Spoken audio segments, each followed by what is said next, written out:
عليكم ورحمة الله وبركاته.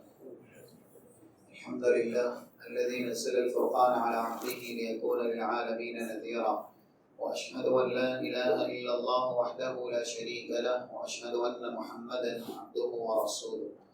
قال الله سبحانه وتعالى في كلامه المجيد: أعوذ بالله من الشيطان الرجيم.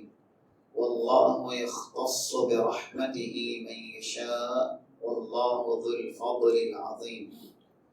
رب العالمین کے فضل و کرم سے رمضان کا یہ مبارک مہینہ ہم اور آپ پر سرفگن ہوا۔ اس کی پہلی رات میں سورۃ البقرہ کی قیام اللیل میں تقریباً 176 آیتیں تلاوت کی گئی، جسے ہم اور آپ سوا بارہ کہتے ہیں۔ انہی میں سے 105 نمبر کی آیت کا ایک ٹکڑا ابھی آپ کے سامنے پڑھا گیا۔ اس ٹکڑے کا ترجمہ آپ کے سامنے پہلے پیش کر دیا جائے۔ واللہ یختص برحمتہ من یشاء، رب العالمین جسے چاہتا ہے اپنی رحمت کے لیے خاص کر لیتا ہے۔ اللہ ذو الفضل العظیم، اور رب العالمین بہت بڑے فضل والا ہے، عظمت والا اور فضل والا۔ یہ ٹکڑا ہم اور آپ کے لیے دلالت کرتا ہے رمضان جو مہینہ ہے، رسول اللہ صلی اللہ علیہ وسلم نے اس کے تعلق سے فرحت اور سرور کا اظہار کیا ہے۔ صحیح الجامع کے اندر 55 نمبر کی حدیث ہے، صحابہ کے بیچ میں ایک بار آپ نے ارشاد فرمایا: اتاکم رمضان شہر مبارک، لوگوں خوش ہو جاؤ، تمہارے بیچ ایک ایسا مہینہ آیا ہے جس مہینے کو رب العالمین نے برکت سے لبریز کیا ہے۔ اس مہینے میں برکت ہی برکت ہے۔ اب دیکھیے یہ جو جملہ ہے کہ وہ مہینہ سراپا برکت والا ہے، اور اس مہینے کی برکت آگے ظاہر بھی ہوئی۔ رسول اللہ صلی اللہ علیہ وسلم ارشاد فرماتے ہیں، جیسا کہ کچھ حدیثوں میں وضاحت ہے، 682 نمبر کی جامع ترمذی کی، صفدت الشیاطین، ہم اور آپ کا ایمان چھیننے والے، ہم اور آپ کو دین سے ورغلانے والے، ایسے ہی نعوذ باللہ دوزخ رسید کرنے والے جو شیاطین ہیں، ایسے بڑے بڑے شیاطین کو، سرکش شیاطین کو اللہ نے قید کر دیا۔ یہ رب العالمین کی برکت۔ اور اس کے بعد کہا گیا وَفُتِحَتْ أَبْوَابُ الْجَنَّةِ، دنیا میں جس لیے ہم پیدا کیے گئے نا، جس منزل کے مسافر بنا کے دنیا میں پیدا کیے گئے، ہم مسافر ہیں۔ 6412 نمبر کی صحیح بخاری کتاب الرقاق کی حدیث ہے: کن فی الدنیا کأنک غریب، دنیا میں ایسے رہو جیسے مسافر۔ کہاں کے ہم مسافر ہیں؟ جنت کے۔ جنت ہماری منزل ہے، جس منزل کے لیے دنیا کی یہ زندگی، دنیا کی یہ نعمتیں، سب کچھ جو بھی ہمارے پاس ہے، اللہ نے اسی لیے دیا کہ اپنی منزل کا سفر آسان کر سکو، اپنی منزل حاصل کرنے کے لیے ان نعمتوں کو معاون بنا سکو۔ اولاد کی نعمت، مال کی نعمت، صحت تندرستی کی نعمت، گھر کی نعمت، گاڑی کی نعمت، اہل و عیال کی نعمت، والدین کی نعمت، جو بھی ہم دیے گئے نا، وہ اسی لیے دیے گئے کہ ہماری جو منزل جنت ہے اسے حاصل کرنے کے لیے ان نعمتوں کو سہارا بنایا جائے۔ اگر انہی نعمتوں کی محبت میں ہم لگے رہے اور ہماری منزل ہم سے فوت ہو گئی، یا پھر منزل کے تعلق سے ہم غفلت کے شکار کر دیے گئے، تو اللہ کی قسم یہ نعمت نہیں ہے، یہ نعمت نقمت بن جائے گی، عذاب بن جائے گی۔ اسی کو رسول اللہ صلی اللہ علیہ وسلم نے ایک حدیث کے اندر کہا، 2322 نمبر کی جامع ترمذی کی، دنیا کلھا ملعونہ ملعونۃ ما فیہا، دنیا میں جو بھی ہے سب پر اللہ کی لعنت ہے۔ جتنی بھی نعمتیں دنیا میں ہیں وہ سب کے سب ملعون ہیں، سوائے ان نعمتوں کے جو انسان کو اللہ کے ذکر پر مدد دے، اللہ کے ذکر کے لیے سہارا بنے۔ اولاد اگر ہمارے دین کے لیے ہماری محافظت کرتی ہیں، ہماری حمایت کرتی ہیں، اولاد نعمت ہے۔ مال ہمیں اللہ کے سامنے سر سجود ہونے، اپنے گناہ کی معافی تلافی کرنے سے نہیں دور کرتا، نمازوں سے دور نہیں کرتا، یہ مال ہمارے لیے نعمت ہے۔ صحت تندرستی اللہ کے سامنے جھکے رہنے سے، عاجز رہنے سے، بندہ بننے سے اگر ہم اور آپ کو نہیں روکتی، یہ صحت یہ تندرستی نعمت ہے۔ اس کے برعکس اگر مال دین سے دور کرے، اولاد دین سے دور کرے، صحت تندرستی دین سے دور کرے، تو اللہ کی قسم یہ نعمت نہیں، یہ عذاب ہے۔ اسی پر رسول اللہ نے کہا دنیا میں جو بھی ہے وہ سب کے سب قابل لعنت ہے، سوائے اس کے جو اللہ کے ذکر پر معاون ہو، اور اس میں کہا گیا علم سیکھنا اور علم سکھانا۔ بہرحال رب العالمین کا فضل اور اس کی رحمت رمضان کے مہینے میں کیسے ظاہر ہوئی؟ جنت کے پورے دروازے اللہ نے کھول دیے، اسی لیے ہم دنیا میں پیدا بھی کیے گئے ہیں، ایک بھی دروازہ اللہ نے بند نہیں کیا۔ وغلقت ابواب النیران، اور دوزخ کے پورے دروازے بند کر دیے گئے، ایک بھی دروازہ کھولا نہیں گیا۔ اس سے بچنے کے لیے، جنت میں جانے کے لیے یہ پوری زندگی ہمیں دی گئی ہے۔ اور آگے ایک اور بڑی رحمت، وَلِلَّهِ عُتَقَاءُ مِنَ النَّارِ، رب العالمین اس مہینے میں ہم اور آپ کی دعا سنے گا، جب بھی مانگیں گے، جو بھی مانگیں گے اللہ قبول کرے گا۔ اور اس میں اگر ہمارا مقصد ہم نے مانگا اللہ کو دوزخ سے بچا کے جنت دے، تو رب العالمین ضرور اس مہینے میں عنایت کرے گا۔ اور ایک بڑی رحمت، ایک فرشتے کو اتارا جاتا ہے اور وہ آواز ہی لگاتا ہے، یا باغی الخیر اقبل، نیکی کرنے والے ابھی دنیا چھوڑ، بلکہ جذبہ عمل سے نیکی بٹور۔ ہم اور آپ دنیا میں جذباتی ہوتے ہیں تو دنیا کے لیے یہ مہینہ ہم کو دیا گیا ہے آخرت کے لیے، جذباتی ہونے کے لیے، آخرت کے لیے کوششیں کاوشیں کرنے کے لیے۔ اس مہینے میں ذخیرہ اندوزی کرنی ہے، دنیا کی نہیں، آخرت کی۔ وَيَا بَاغِيَ الشَّرِّ أَدْبِرْ، اے برائی کرنے والے ابھی رک جا، اس مہینے میں برائی سے بچ جا، کیونکہ ابھی نہ بچ سکا تو شاید کبھی نہ بچ پائے گا، کیونکہ اس سے بہتر، اس سے برکت والے لمحات رب العالمین نے کسی مہینے میں نہیں رکھے۔ واللہ یختص برحمتہ من یشاء، اللہ جسے چاہتا ہے اپنی رحمت کے لیے منتخب کر لیتا ہے، خاص کر لیتا ہے۔ ہم اور آپ رمضان کی رات میں داخل کر دیے گئے، یہ مہینہ ہم پر سایہ فگن کر دیا گیا، یہ اس ٹکڑے کی بالکل عکاسی ہے کہ اللہ نے اپنی رحمتوں سے ہمیں مختص کیا ہے۔ اللہ ذو الفضل العظیم، کیوں؟ ہمارے کتنے ہی احباب، کتنے ہی قرابت دار، رشتے دار ہمارے اپنے پچھلے رمضان تھے، لیکن اب وہ ہمارے بیچ نہیں ہیں، یہ رات ان کو نہ مل سکی۔ اور رسول اللہ صلی اللہ علیہ وسلم کی تاکید کیا ہے؟ دیکھیے رب العالمین نے جو رسول کے زبانی اپنے تعلق سے کہلوایا اس کو ثابت کیا، اب ہم کو ثابت کرنا ہے۔ سورہ بقرہ یہ جو آیات پڑھی گئی نا، اس میں 4 جگہ ہیں جہاں بنی اسرائیل سے خطاب ہے، 40، 47 یہ 2 آیتیں، اور اس کے بعد 83 نمبر کی آیتیں اور 122 نمبر کی آیتیں، 4 جگہ ہیں۔ اس میں سے پہلی آیت 40 میں اللہ نے بنی اسرائیل سے کہا وَأَوْفُوا بِعَهْدِي أُوفِ بِعَهْدِكُمْ، تم میرا وعدہ پورا کرو گے نا، میں تو اپنا وعدہ پورا ہی کروں گا۔ اللہ نے اپنے تعلق سے رسول کے زبانی کا کہلوایا۔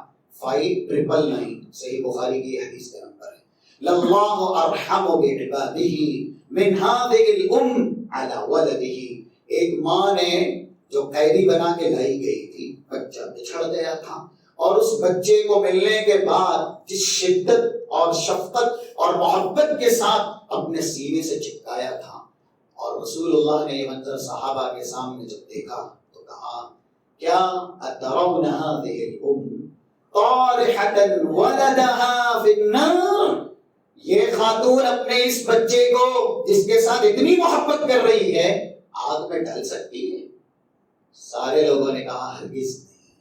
رسول اللہ نے ارشاد فرمایا لَاللَّهُ أَرْحَمُ بِعِبَادِهِ عَلَى هَذِهِ الْأُمِّ، اللہ یہ ماں اپنے بچے کے لیے جتنی مہربان ہے اس سے کئی گنا زیادہ مہربان ہیں اپنے بندوں پر۔ اس نے تو اپنا وعدہ پورا کیا، ہم اور آپ کو یہ رحمتیں دی نا جس کا ابھی ہم اور آپ نے بیان سنا۔ اب ہماری ذمہ داری کیا ہے؟ اللہ نے جنت کے دروازے کھولے، کیا نیکی کرنے کے لیے دل کے دروازے کھولیں گے؟ یہ دل حسد، کینہ، بغض، نفرت، عداوت، شقاوت، ایک دوسرے کی منافرت، اس طرح کی شنی اور قبیح صفتوں سے ہمیشہ گندا رہا۔ یہ رحمتیں جو ہم کو ملی ہے تقاضا کرتی ہے جنت کے دروازے کھلے ہیں، دل کو صاف کریں اور نیکیاں بٹوریں، اس دل کے جذبے کے ساتھ، اخلاص کے ساتھ، الہیت کے ساتھ، خشیت کے ساتھ، قلب سلیم بنا کر کے رمضان میں وہ عمل اکٹھا کر لے تاکہ ان آیات کا مصداق بنے۔ 189 نمبر کی سورۃ شعراء کی یوم لا ينفع مال ولا بنون الا من اتى الله بقلب سلیم۔ جنت نہ انسان کو اس کے مال سے دی جائے گی محض، نہ اولاد سے دی جائے گی کہ مال اور اولاد دے دیا گیا دنیا میں تو کیا اللہ جنت دے دے گا اس کے بدلے؟ نہیں، جنت ملے گی قلب سلیم کے بدلے۔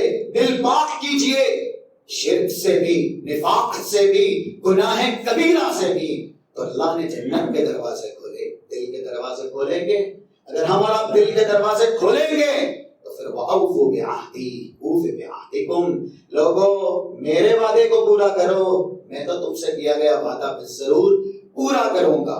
اللہ نے ہمارے ایمان کے دشمن جو جنت سے محروم کر کے دوزخ کی طرف لے جانے والے ہیں ان کو جکڑ دیا ہے، قید میں ڈال دیا ہے، پابند سلاسل کر دیا ہے۔ ایک دشمن ہماری ذات کے ساتھ بھی لگا ہوا ہے جسے ہم اپنی خواہشات کہتے ہیں، نفس امارہ۔ کیا اس کو قید کریں گے گناہوں سے؟ اس کو باندھیں گے؟ اس کو بچائیں گے؟ اگر ہم اپنے خواہشات سے جہاد کریں، اپنے نفس سے جہاد کریں، یا پھر دنیا سے جہاد کریں، یعنی دنیا جو ہمیں کھینچ کے جاتی ہے اپنی رنگینیوں کی طرف، رعنائیوں کی طرف۔ اللہ نے تو ہمارے بڑے بڑے دشمنوں کو جو اپنے ساتھ نعوذ باللہ دوزخ میں لے جانے والے ہیں ان کو قید کر دیا ہے۔ ہماری ذمہ داری ہے ہم اپنے نفس کو قید کریں نا، نیکیوں سے، گناہوں سے دور رکھیں۔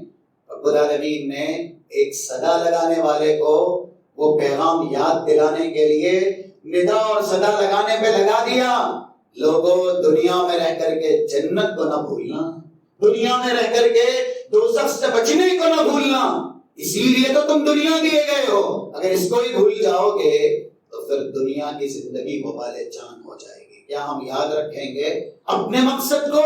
یہ رمضان کے تقاضے ہیں، اللہ یختص برحمتہ من یشاء۔ بس ایک واقعہ یا دو واقعہ ایسا ہی رمضان تھا اور تقاضا کیا تھا رسول اللہ صلی اللہ علیہ وسلم نے۔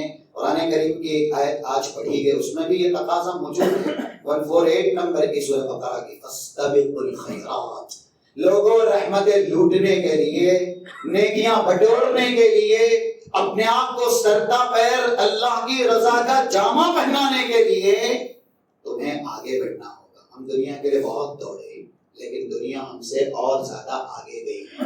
جو انسان دنیا کے پیچھے جتنی تیزی سے دوڑتا ہے نا، دنیا اس سے بھی تیز بھاگتی ہے اور اس کے نصیبے میں سوائے خسران کے، نقصان کے کچھ بھی نہیں کرتا، کیونکہ دنیا کی دوڑ کے آگے کوئی جا نہیں سکتا۔ دنیا سراپا دھوکہ ہے، تو دنیا میں ہم نے مقابلہ کیا، ان کے آگے ہونے کی کوشش کی۔ یہ مہینہ ہم کو دیا گیا ہے دین کا مقابلہ کرنے کے لیے۔ آئیے تلاوت قرآن کتنی ہم کر سکتے ہیں، نوافل کا اہتمام کتنا کر سکتے ہیں، صدقات اور خیرات کتنی کر سکتے ہیں، یا ایسے ہی نمازوں میں کتنی سبقت کر سکتے ہیں، کس وقت میں آ کر کے آپ شامل ہو سکتے ہیں۔ آئیے اللہ کا ذکر رات اور دن کی کس کس گھڑی میں آپ کر سکتے ہیں، قیام اللیل میں کتنا وقت بتا سکتے ہیں۔ فاستبقوا الخیرات، اور ایک قاعدہ اور ضابطہ علماء نے یہ بتلایا، من سبق فی الدنیا الی الخیرات فهو السابق فی الآخرۃ الی الجنات۔ جو دنیا میں نیکیوں کی طرف بھاگے گا جنت کل اس کا مقدر ہو جائے گی، آخرت میں وہ پہلے جنت کی طرف دوڑ لگائے گا، جنت میں داخلہ دیا جائے گا۔ دنیا میں نیکی کی طرف جو بھاگا کل آخرت میں پہلے لوگوں میں اللہ اسے جنت میں داخلہ عنایت کرے گا۔ تو یہ مہینہ تقاضا کرتا ہے۔ رسول اللہ صلی اللہ علیہ وسلم نے بدر اسی مہینے میں ہوئی تھی، رمضان میں ہی۔ تاریخ میں اختلاف ہے لیکن مہینے میں اختلاف نہیں ہے۔ صحابہ سے کہا تھا سارعوا الی مغفرۃ من ربکم، 133 نمبر کی آیت ہے سورہ عمران کی۔ جنت بلا رہی ہے، کون بھاگے گا؟ جنت کی طرف کون دوڑ لگائے گا؟ ایک صحابی نے کہا تھا صرف یہ سن کر کے کہ جنت کی چوڑائی آسمانوں زمینوں کے برابر ہے، اللہ کے نبی دعا کر دیجئے کہ میرا شمار ان لوگوں میں ہو جائے جن کو اللہ جنت دے دے۔ رسول اللہ نے کہا کوشش کیجئے، اللہ آپ کو ضرور داخلہ عنایت کرے گا۔ ان کے پاس کھجور کی زنبیل تھی، کھجور کھا رہے تھے۔ آج ہمارے پاس کھانے کا وقت بہت زیادہ ہے، باہر بیٹھ کر کے غیبت کرنا، چغلی کرنا، یا ایسے ہی کھڑے رہ کر کے اس کے اوپر تہمت بہتان لگانا، برائی کرنے کے لیے وقت کم سے کم، یعنی برائی کرنے کے لیے جتنا بھی وقت دیا جائے وہ کم ہے۔ نعوذ باللہ، نیکیوں کے لیے یا ایسے ہی اپنی زندگی کے مقصد کو کامیاب بنانے کے لیے ہمارے پاس وقت نہیں ہے۔ صحابہ دنیا کی زندگی میں دنیاوی حاجتیں کم سے کم پوری کرتے تھے، وہ آخرت کی حاجتیں جس لیے پیدا کیے گئے تھے نا، اپنا وقت اس میں لگاتے تھے، اسی لیے کھجور کھا رہے تھے، بھوک لگی ہوئی تھی، لیکن یہ سوچا کھانے میں وقت جائے گا تو جنت میں جانے کے لیے تاخیر ہو جائے گی، اتنا وقت بھی انہوں نے جنت کے لیے دنیا میں انگیز نہ کیا۔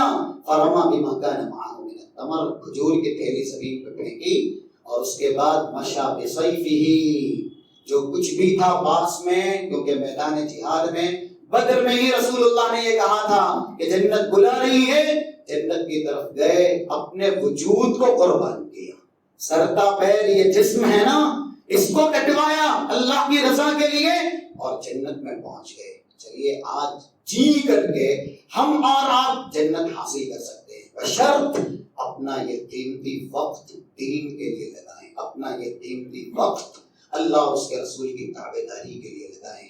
رمضان کا ہی موقع تھا، رہنما رہبر بھی وہی تھے جسے ہم اور آپ نے مانا ہے، بس فرق اتنا تھا وہ کہتے کم تھے کرتے زیادہ تھے۔ آج ہم زبان سے دعوے زیادہ کرتے ہیں، عمل سے صداقت پیش نہیں کرتے۔ ہم اگر اپنے وقت ہی کی قربانی دے دیں نا رب العالمین کی خوشنودی کے لیے، اس کی رضا کے لیے، جنت حاصل کرنے کے لیے، تو انشاءاللہ اللہ ہمیں جنت دے گا۔ ان جیسے تو ہم نہیں بن سکتے، وہ اسلام کے اعلیٰ درجے کے غازی تھے، اسلام کے ایسے ثبوت تھے جن کی نظیر، جن کی مثال پچھلی امتوں میں بھی نہیں ملتی، اسی لیے تو انہی کے تذکرے تورات میں بھی تھے، انہی کے تذکرے انجیل میں بھی تھے، انہی کے تعلق سے اللہ نے اصحاب موسیٰ اور اصحاب عیسیٰ کو کہا تھا کہ ان جیسا بننے کی کوشش کرو۔ یہ سورہ فتح کی آیت نمبر 29 کے اندر موجود ہے، صحابہ اکرام جیسا دنیا میں آیا ہی نہیں کوئی، اسی لیے وہ دنیا کے سب سے بہترین اور اللہ کے سب سے چہیتے بندے کے دوست ساتھی بنائے گئے، وہ وہی تھے۔ ان جیسے نفوس قدسیہ، ان جیسے بابرکت اشخاص اور افراد اب روئے زمین پر کبھی نہیں آئیں گے، لیکن وہ ہمارے لیے اسوہ ہیں، وہ ہمارے لیے نمونہ ہیں۔ انہوں نے اتنی قربانیاں دی جو ان کے شایع نشان تھے۔ ہم آج وقت کو قربان کر سکتے ہیں، لیکن ہمارا وقت برائیوں میں جاتا ہے، ہمارا وقت قرآن اور حدیث کی مخالفت میں جاتا ہے، ہمارا وقت اللہ اور اس کے رسول کی نافرمانی میں جاتا ہے۔ یہ رات ہم اور آپ سے تقاضا کرتی ہے کہ اگر ہم نے اللہ سے کیا گیا وعدہ پورا کیا تو رب العالمین ہم سے کیا گیا وعدہ پورا کرے گا، اور وہ وعدہ کیا ہے؟ لا الہ الا اللہ محمد رسول اللہ۔